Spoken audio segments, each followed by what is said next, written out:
Hi, everyone. Thank you for joining us tonight for another episode of Endowus Live. Very special guest tonight, Rui Ming, who I think many of you are familiar with. Rui Ming, you want to say hi? Yeah, hey guys, welcome to the channel. No, it's not really a channel. Why? Sorry, I'm too used to it. Welcome to this webinar. Yeah, today Greg and I are going to talk about pets. I mean, he will mostly say some of the content. I'm just going to jump in, whenever things get interesting. And also, like Yeah. my cat is here. Oh my But Rui god. Ming, yeah, exactly. So there's a special guest tonight. This is very different from our usual webinars, which are much more serious. So tonight's going to be a bit more fun, a bit more lighthearted, and we hope people can take away something and own pets with more confidence, or if you're planning on owning a pet, know what you're getting yourself into. Yeah, I think we didn't want anything like too nerdy and all, right? Because Yeah. usually like, I mean, no offense, but the personal finance stuff, I mean, even I know, it can be quite Yeah, like boring. Yeah, so try like something different.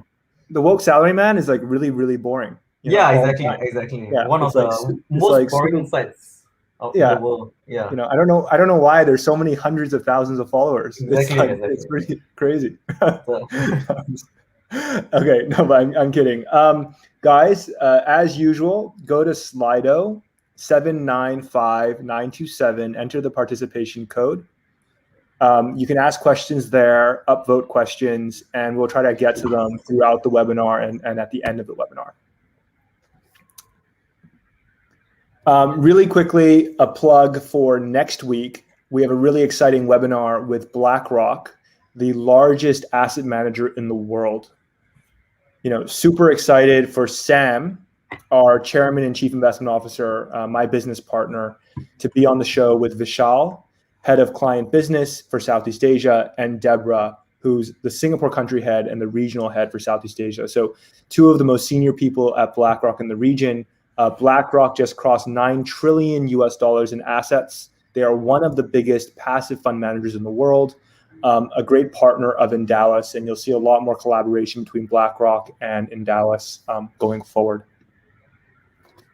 Really quickly on Endowus, for those of you who don't know, Endowus is a fee-only wealth platform and the first and only digital advisor for your CPF, SRS, and cash. We started a few years ago. We've been recognized for our achievements. Today, you can download the Endowus app. You can go to endowus.com. That's ENDOWUS.com, and check us out. We're really here to make investing better for everyone, growing your cash, CPF, and SRS towards a better future. We do this by providing systematic advice, institutional access to products at low and fair fees. So go to endowus.com, check us out. Our real objective here is to help everyone, help all of us invest better so we can live easier today and better tomorrow. So not necessarily help you trade the stock market. We're not going to give you stock tips. It's really about placing your wealth into buckets that make sense for you and your future based on your own life priorities.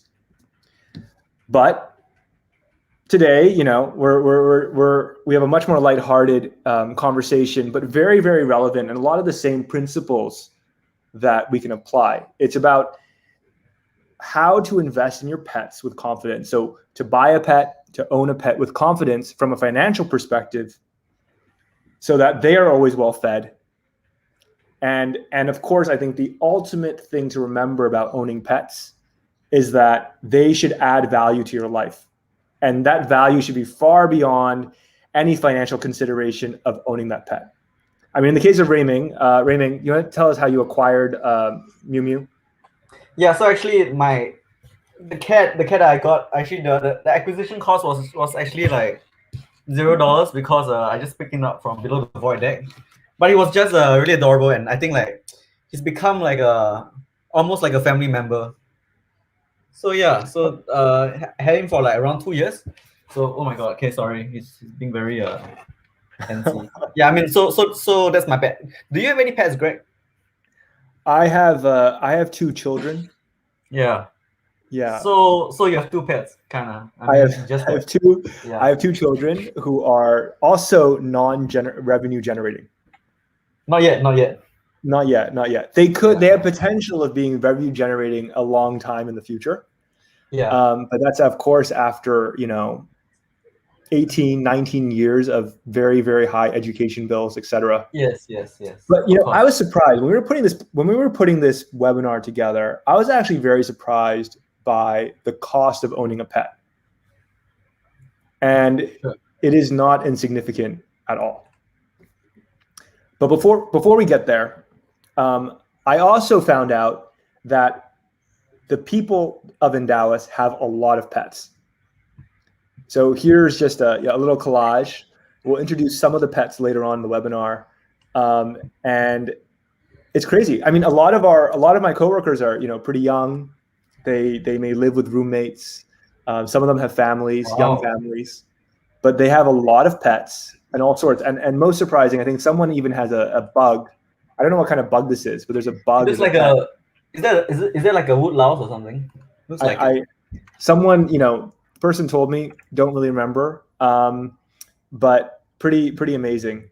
And then this pet just came in just before the webinar from one of my coworkers, and this dog is truly adorable. Yes. And I guess worthy of any investment. Yeah. Can I just mention something cool? I mean, I googled a bug, and if it is what I think it is, it's a wood louse, and it can live for like 3 to 4 years. So, wow. Okay. Wow. It's like longer. That's like longer than a hamster. So, yeah. Awesome. So like, one reason why I don't own pets, and we're going to talk about this later as well, is that the first pet I ever owned was a hamster named Lucky. Yeah. And Lucky wasn't very lucky. Like Lucky had a heart attack and died. Oh shit. And every night Lucky would run. Like, I don't know what he was running for him. He would run on his treadmill like the entire night. And then like Lucky, died, and it was very sad for me and my siblings, and we had to go and bury Lucky. And the whole process kind of just like, it felt like such a burden. But I think for a lot of people, and then I met my wife who has many pets at home. They have 3 dogs. Actually, I'll introduce some of those dogs later on. But pets are a commitment. They're an emotional and financial commitment, and they can add tremendous value to your life. For sure. And I think it's very important to talk about the moment when you're ready to pet. I mean, I wasn't planning to share like this pet horror story that I have, but like, since you shared like your hamster Lucky, I felt like maybe I should share a story of my own. So I used to love pet mice, right? And this was when I was in primary school.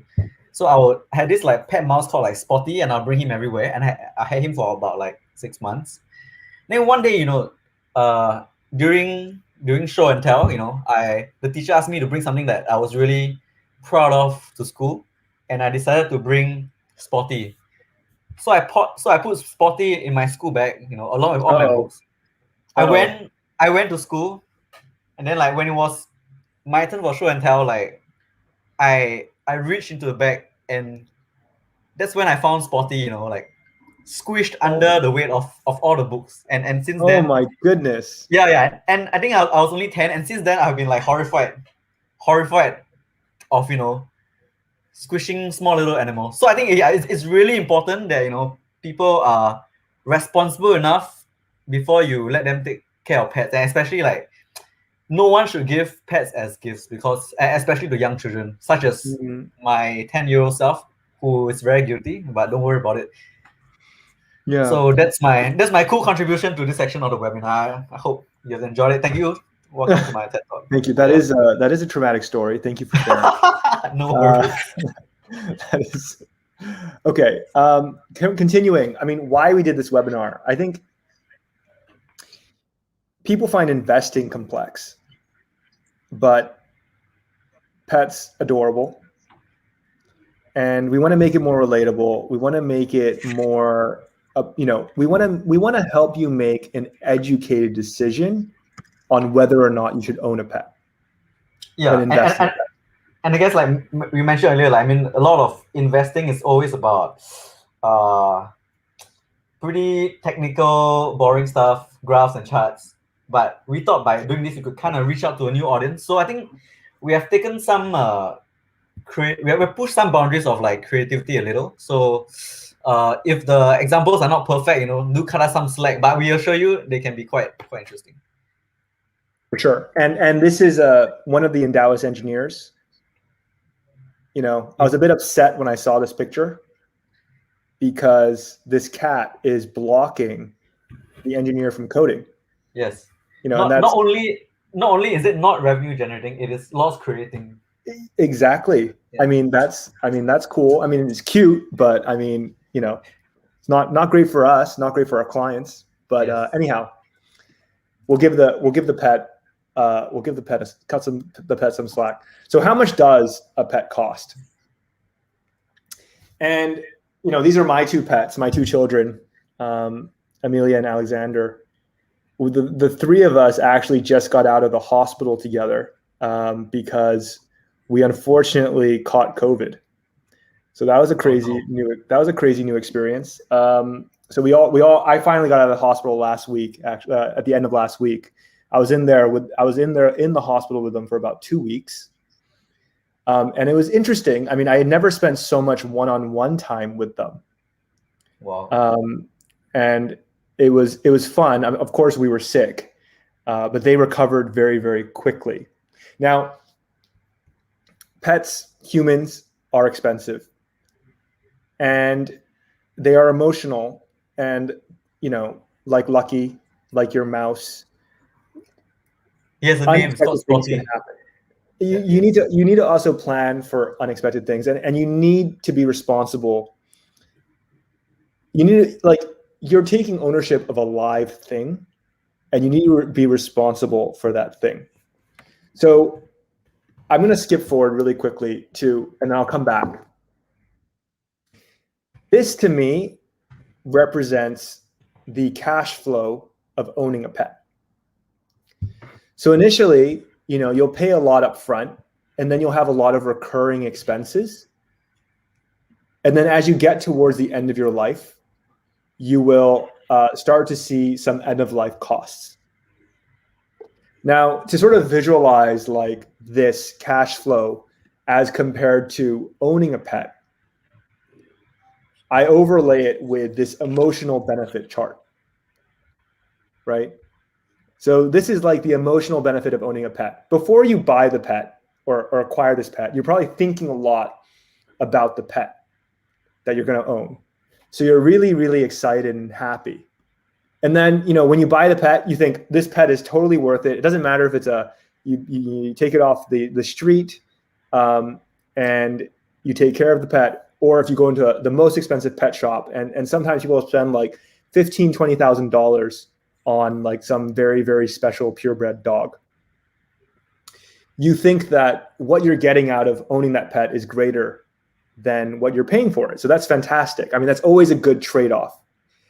And then you might regret owning that pet. So, this benefit will drop very steeply. And then it starts to, and then you train, maybe the pet pees on your bed or poos on your rug, and you need to change out some stuff. So you're like, oh my gosh, this is so annoying. I need to train this pet. I need to get a trainer. I need to get a dog whisperer, all these different things. So maybe your costs will also go up. And then you'll have this great emotional benefit as you develop this long relationship with the pet. And then towards the end of the pet's life, and the pet will likely, the pets will likely not live as long as you. Although I saw that there was a koi that lived 240 years. It was crazy. Wow. So when I was doing research for this, there's a koi that, I mean, that's insane. That is really insane. Anyhow, can you imagine swimming for 240 years? The kois don't stop swimming their whole life, right? Rui Ming. Anyhow, towards the end of your life, you'll probably, really reminisce about the pet's life. So you have a little spike. And then when the pet unfortunately dies, you'll have a crash and you'll be very, very emotionally drained. But then the pet will live on in your memories. So, I mean, after this chart, I think, we deserve to have continued emotional benefit. from owning a pet. So this to me is like, should I own a pet? I think you need to like clearly define what this cash flow looks like.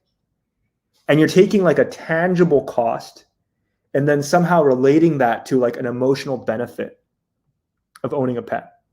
Or, you know, I have Rui Ming just disappeared. I have single guy friends or even girlfriends who own pets just to pick up, you know, partners. And maybe, you know, that is their benefit line. So this green line here. But really quickly, I mean, this was surprising when we were putting this together. A typical dog will cost you about $35,000. I mean, I think when you buy the dog, you don't think about this, right? When you buy the dog, you think, oh, and this is one of my sister-in-law's dog, who's extremely naughty. He and I do not have a very good relationship, and he was a stray dog, actually. And you know, it's expensive, right? When you think, okay, maybe it costs $500 to get the first sterilization done, the vaccines done, the adoption done, but it will add up to be quite an expensive endeavor. One that, you know, for $3,500 a year is not unreasonable.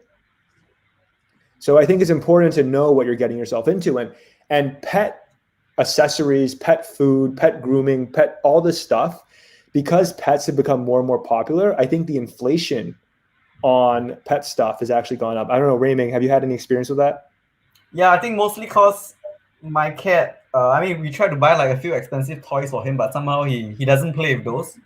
So actually, I kind of gave up on buying expensive toys because he just likes like random stupid shit around the house, like Okay. boxes and stuff. Yeah, But I mean, yeah, but I do know that, you know, some cats have very expensive taste. I mean, Neo is very selective when it comes to like food stuff. Like as you can see later, he only eats like this one particular brand of food which costs like close to $80. So, you know, Wait, it's how definitely not cheap. quickly do you go through the $80 packet? I think it's like 2 weeks. Two Oh, weeks and it wow. goes through. Yeah, it's pretty crazy. And That's and now expensive. that I have two cats, I mean the other one is somewhere wandering the house, but it is yeah, it can add up really quickly. So the estimate might even be more than this one. Yeah, I mean, $80 times like 25, you know. Yeah, 26. Well, 26. Yeah, exactly. Yeah. Is pretty hefty. Okay. So I think you're spoiling Mew. Yeah, he is. I just want him to go away. I'll just give him this and he can go away. Okay. Anyhow, the cost of owning a cat, you know, and I guess this might even be a low number, over $1,000. So before getting into this, I think you need to know what you're doing and what your expenses will rack up to be, so it doesn't become a greater burden than the emotional benefit and joy of owning the pet. Well, Greg, actually, if you look at it like over 10 years, right, it's like a fraction of the price of a car. I mean, like, not like a fraction as in it's low, but a cat is like 1/5 the cost of a car. That's pretty crazy. And like a dog is like, I don't know, three Toyota Altises. Yeah. All right. Actually, that is crazy, and they both depreciate. Well, I don't want to be you can't say that. Oh, you can't say that. I don't want to be too, like, you know, harsh here. Yeah. But the cats and dogs will not live with you your whole life. Kind of like that kind of like COE.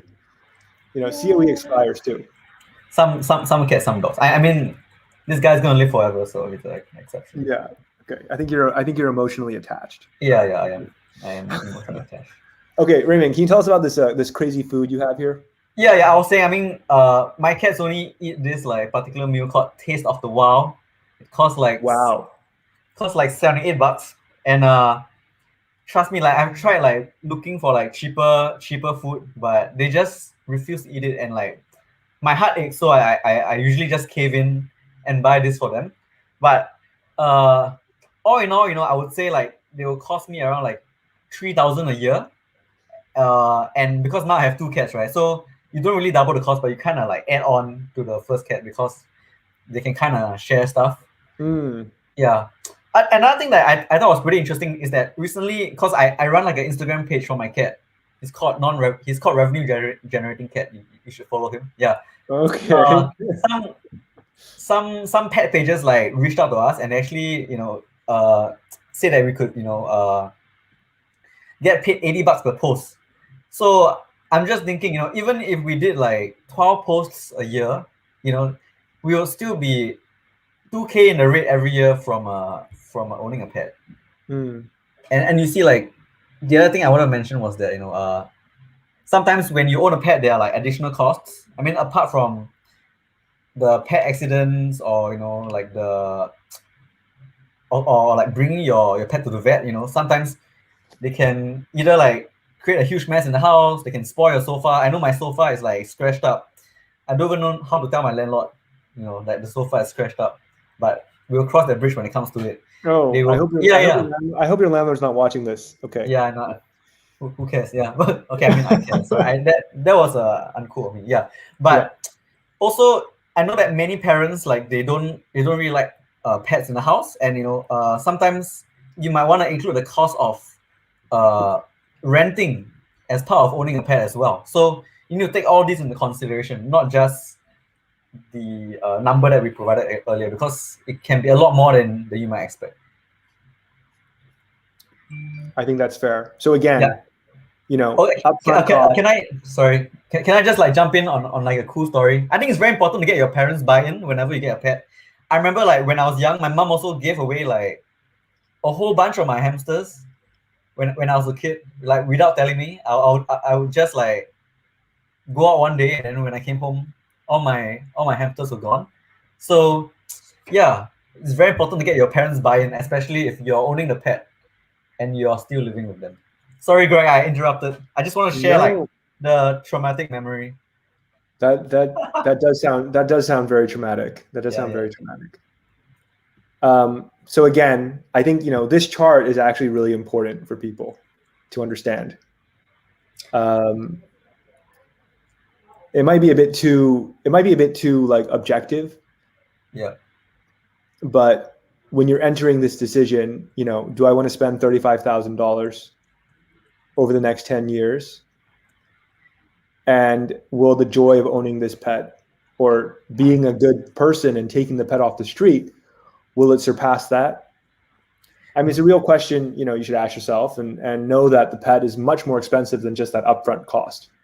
Yeah. And upfront joy, because even the emotional side of things will be going up and down.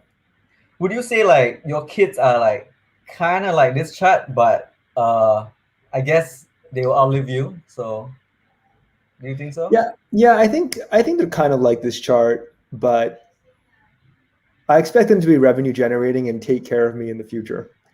I don't know if Mew Mew can take care of you. Will Mew Mew feed you? Yeah. Will Mew Mew change your diapers? Nah, I think I'll probably have to hire someone for that. Yeah, exactly. Yeah.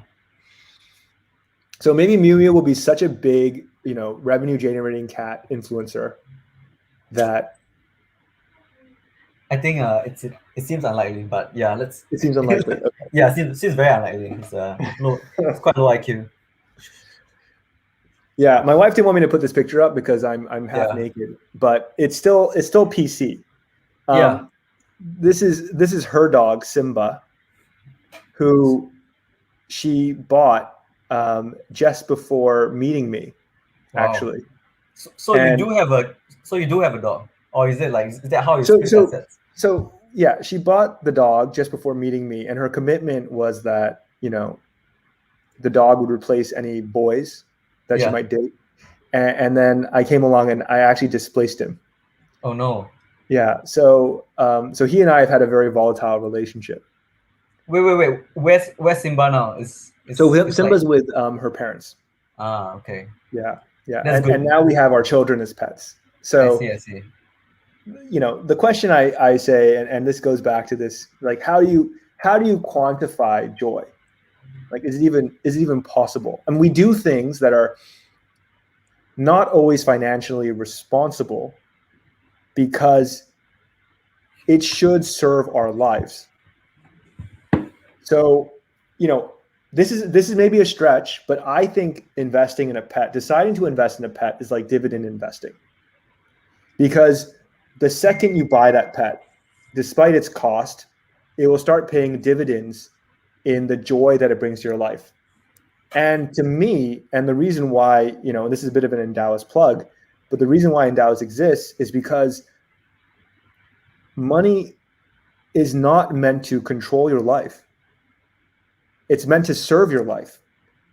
So if you want to invest in a pet, you're basically investing in your quality of life. It's like, Rui Ming, I know you like Japanese food. When you go in to eat an overly expensive Japanese meal, it's not necessarily the most financially responsible decision, and that's okay. Yes. Although that one time you were buying, so that was fine. Yeah, but you did mention you like Japanese food, so I assume that maybe people are not buying you dinner all the time. I see. Yeah, that's a fair assumption.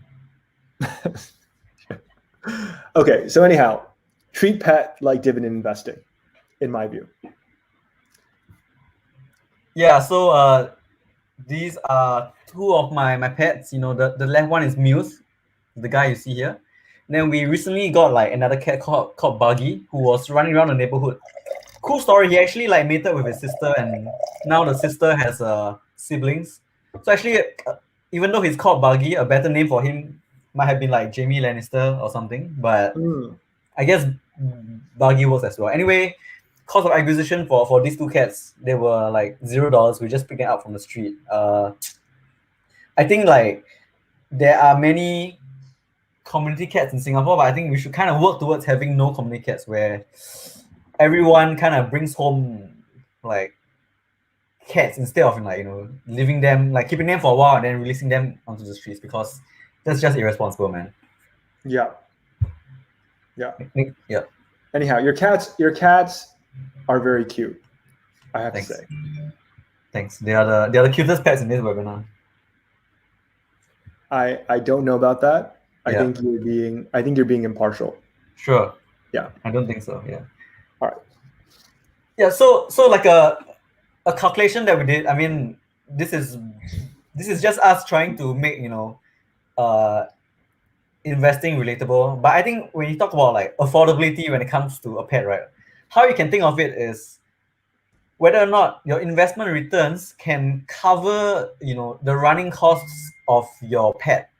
So for example, to own like a hamster, which we estimate will cost around like $400 a year, you need around like $6,000 invested at least. If you need a cat, if you want to buy a cat, then you need to have at least $30,000 invested. And for a dog, it is around 50,000. The reason why we use like 7%, because I believe that's like the historic return rate of the S&P 500, which is the benchmark which is most commonly used when it comes to passive investing. So if you want to kind of start deciding whether you want to own a pet, I think like this is a good guideline. It's not necessarily like the best guideline, but if you want to own a pet without eating into your net worth, I think this is one way to go about it. As thinking of their running costs as part of your ROI. Okay, that's fair. And I think the same principle can be applied to like human retirement. I mean, how much money I don't know if I'd use, the S&P 500 is a great benchmark that is commonly used, but is not the end all. So there might be different portfolios or different types of risk, what we call compensated risk, in terms of a diversified portfolio that would be appropriate for different types of goals. So an example of this is, having a cash management account, having a medium-term goal for anything from 2 to 5 or 5 to 10 years, and then having a longer term bucket as well for maybe 10 plus years. And Rui Ming, I think you're going to touch on this later on when you give more S&P 500 examples. Yeah. But basically, as you extend the amount of time you have a higher probability of reaching your desired outcomes, right? So there's this relationship between time and your probability of success. So a cash management goal, which right now on Endowus will earn you about 2% in the most risky cash management goal. Now, this is not capital guaranteed, and it has some volatility, but very, very, very little volatility. So it might go up by, 2% per year, but at any time it might go down by a maximum of 1% in that period. So very, very small volatility. And if you're owning a pet for a very short amount of time, that might be the best type of investment for you, because you don't have, if it's a hamster, you don't have that much time with the hamster. So you don't want to be taking on market risk and have COVID happen where the markets went down by 30%. But unlike in COVID, where the markets ended up coming back up very quickly, they could take a long time to recover. So you don't want to be owning the hamster and then suddenly run out of food, so to speak, because you've not guided properly. Then there's the medium term. So for pets that live, in our view, anywhere from 5 years plus, we think it's important to have a medium-term goal, because there's grooming, there's medical checkups, there's end of life. There are a lot of other things that you need to account for, and then you can run this cash flow out of your investment portfolio. And we can help you determine how much cash you need up front to keep up with inflation, to own that portfolio. I mean, I think the 4% rule is maybe a good one here. So, determine how much money you need now and divide that by 4%. And that's approximately the amount you should have in this type of portfolio. And then you have a longer term goal. So like that koi that lives 200 years, way outliving you, you can afford to take on more volatility with your investment to pay for their future cash flows because you have more time. So this is a very crude chart of what returns look like for these various portfolios. But I think it's important to remember that, risk is not free. When you take risk, when you take risk to get returns, as long as you do it intelligently, so that's being diversified, being low cost, you will have to tolerate more volatility in order to achieve those returns. And I think that's very important. So again, I think, everyone needs a short-term goal, because anything can get sick and you might have emergency expenses. So I wouldn't say Rui Ming, okay, this is the Mew Mew fund. Okay, this is the Mew Mew fund, and put everything in something that's more risky. For sure. I would still reserve something for emergencies, right? I don't know. Yeah, anything could happen. Appendicitis, for example. Oh no, yeah. Or because a lot of cat owners I know in Singapore, they let their cats roam around the neighborhood, and actually that's when most shit happens to cats, because an indoor cat has a lifespan of around 12 to 18 years. But once you let your cat roam around the neighborhood, that number dramatically decreases. I mean, not only is there roadkill, there are animal slashes, there are stray dogs that might pass on diseases to your cat. So yeah, I mean, I know this is nothing to do with investing, but for a safer cat owning experience, keep your cats indoors, and then you will have a longer term investment horizon to kind of plan for the eventual costs that come. No, absolutely. So I think you can organize your money into buckets. And if you have a longer living pet, like a koi, I mean, I don't know anyone that owns a horse, but I'm sure some people own horses in stables, and they ride them, or things like that. I've heard parrots, and I heard they can live 40, 50 years or something. They're very noisy, but I've heard parrots coming from houses, and they can be very expensive too, up front. And you can afford to take on more volatility to pay for those pets in the long term.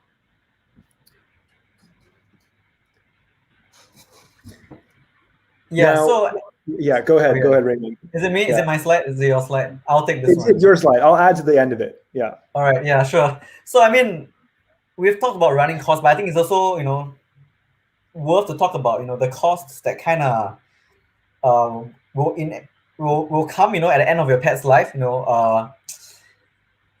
I think just a few years ago I was quoted $400 for the removal of a Gerbius tumor, which is wow, it's a lot pricier than I thought. Which is, if you think about it,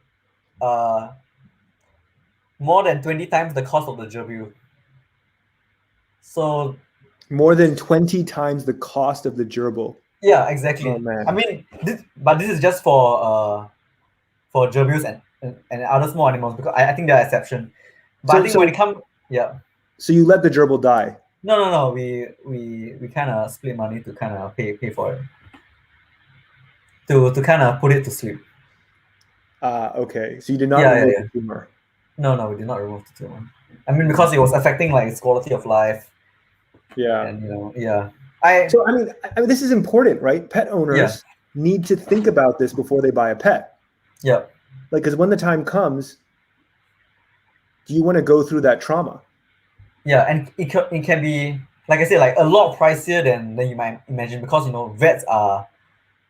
Yeah, I mean, vets they can actually charge you quite significantly, and they're not bound by the rule, you must save humans' lives because they are vets. But anyway, let's talk about the costs of how much end of life care might take for a dog and a cat. I think it's the number we came up with was around like 3,000 to 4,000.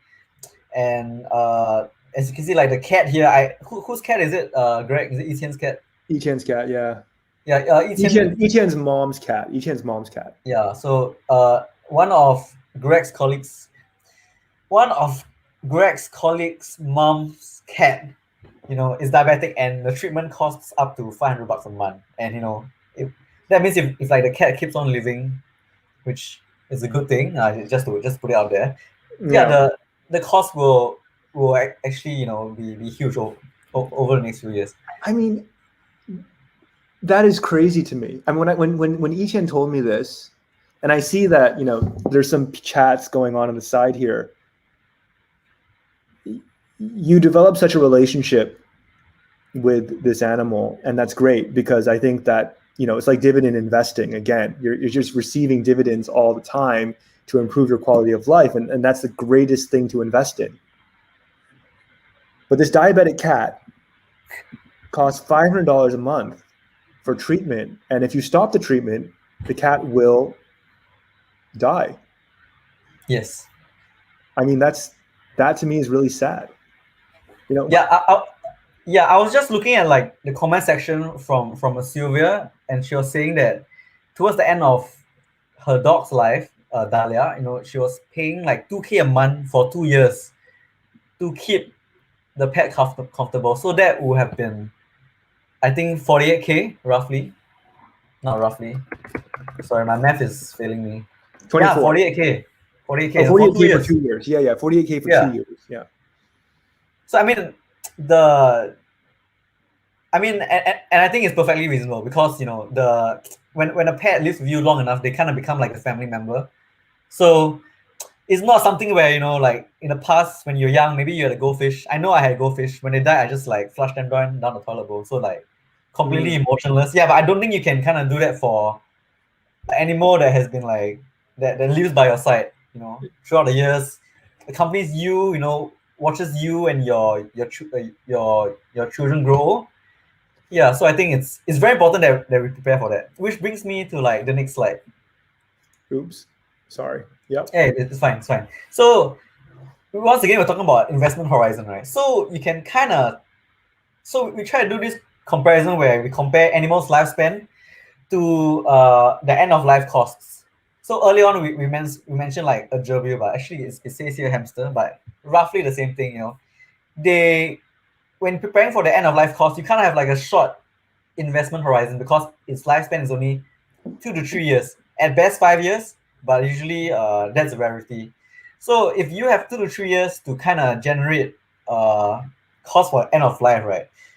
it is quite difficult to generate guaranteed or like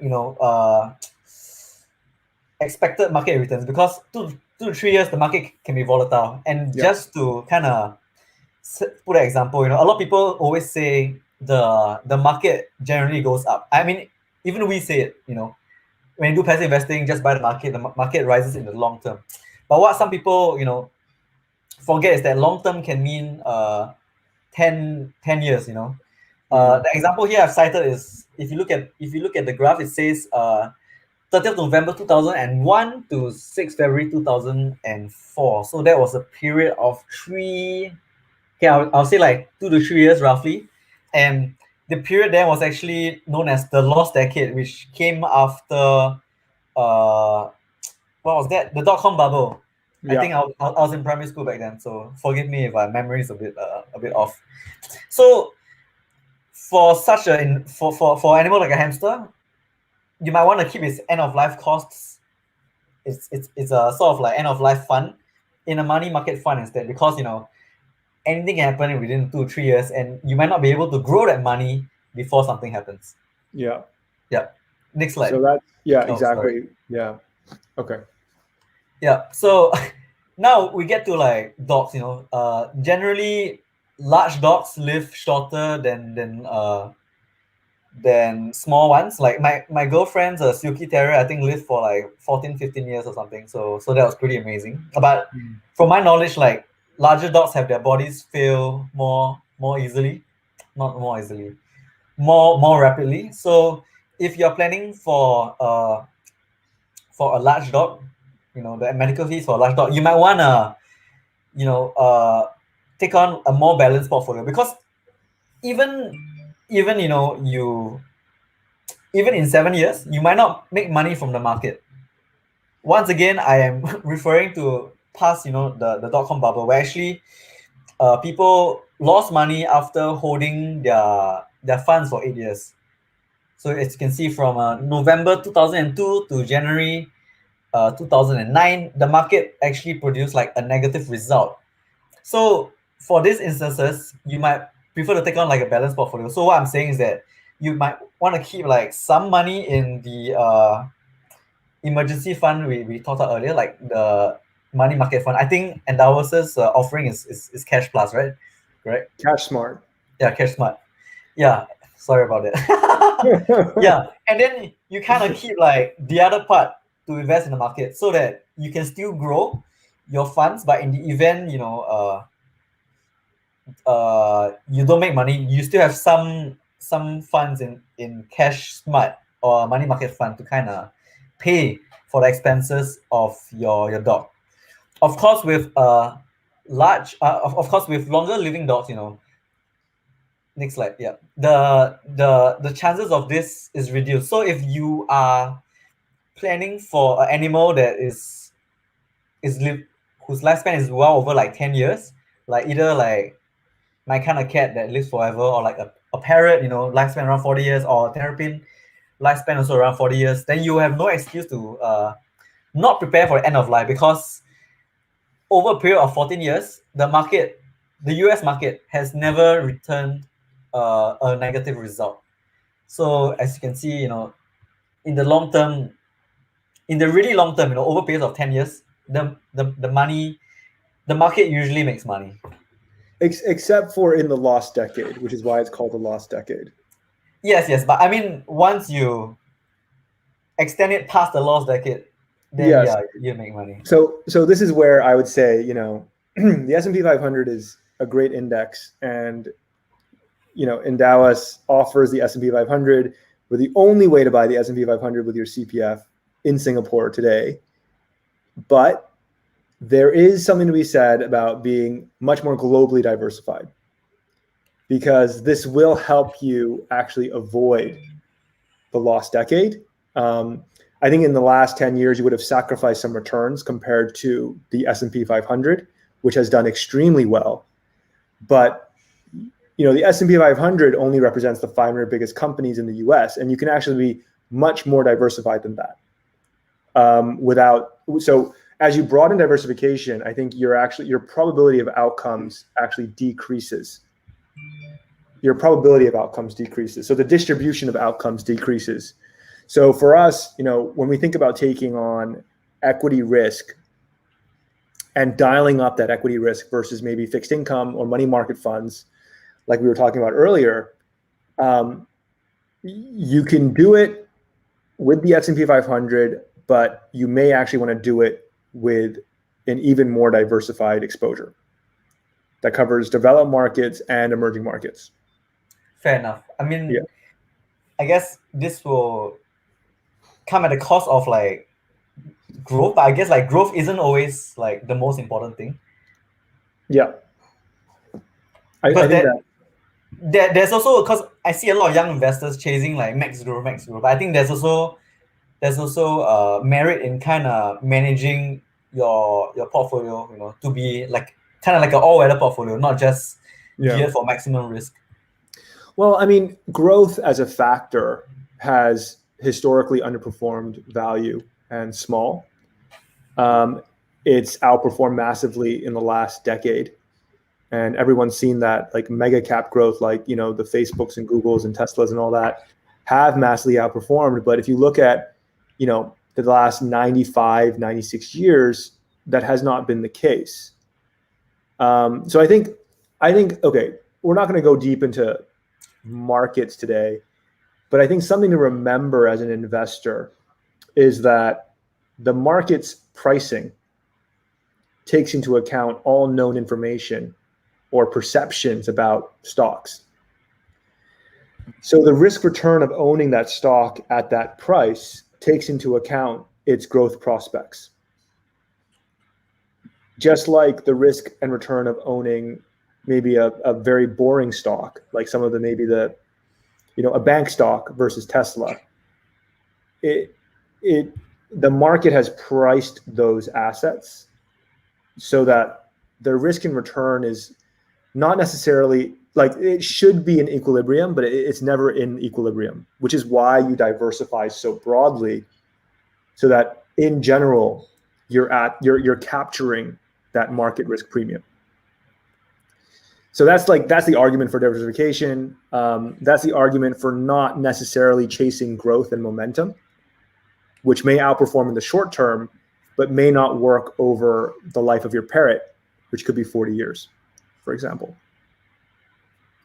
So just some food for thought. I mean, Endowus has tons of other webinars about that stuff. But yeah.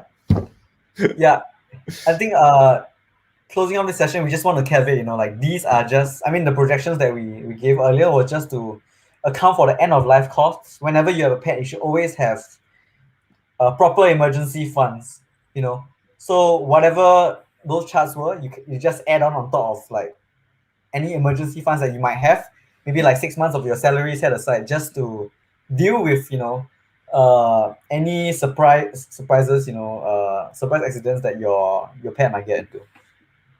Just want to put it out there in case people misunderstand.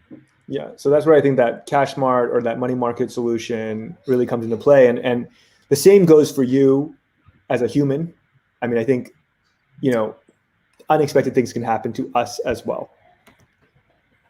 Or if you have an impulse buy, you need to fund that somehow as well. I mean, I'm not saying that's, again, it comes down to what provides joy. Hey, Greg, Greg, I'm just curious, like, was your COVID covered by insurance or something? So I didn't have to pay out anything, actually. I think when you get, and I didn't know this going into it, but when you get COVID, you actually are covered by the government. Oh. I think there are probably scenarios where you will no longer be covered by the government, but in our scenario, we were covered in full by the government. Oh, yeah. Nice. Got it. I mean, it wasn't great to be in a hospital room for 20 days and quarantined for 8 days before that. So it was a 28-day sort of displacement. But everyone is fine now, which is good. But our cluster had a very wide range of symptoms. Like my son, who's 2, was sick for 5 hours. So if you have kids, I mean, generally they are very good at spreading COVID, but their symptoms are mild. Got it. And then, we had people in our cluster with pneumonia. We had people cough blood. We even had someone who ended up on a ventilator. So it's, we all had the same strain because we're all in the same cluster. So I think everyone's body reacts very differently, and it should be taken very seriously.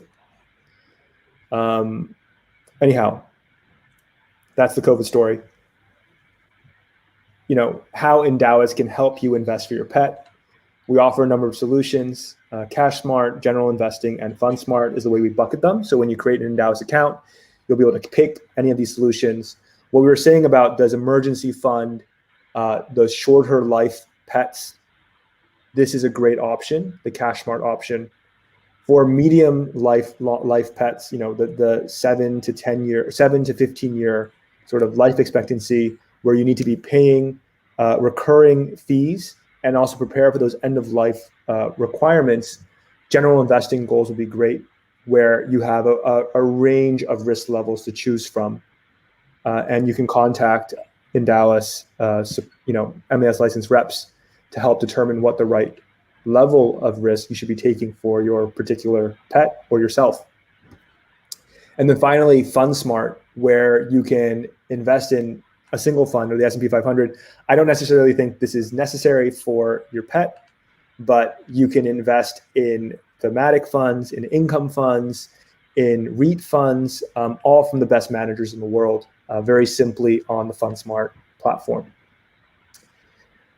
We're not going to go into this, but essentially, Endowus provides access to better products at a lower cost with aligned and suitable advice, all on a digital platform across your web and mobile app.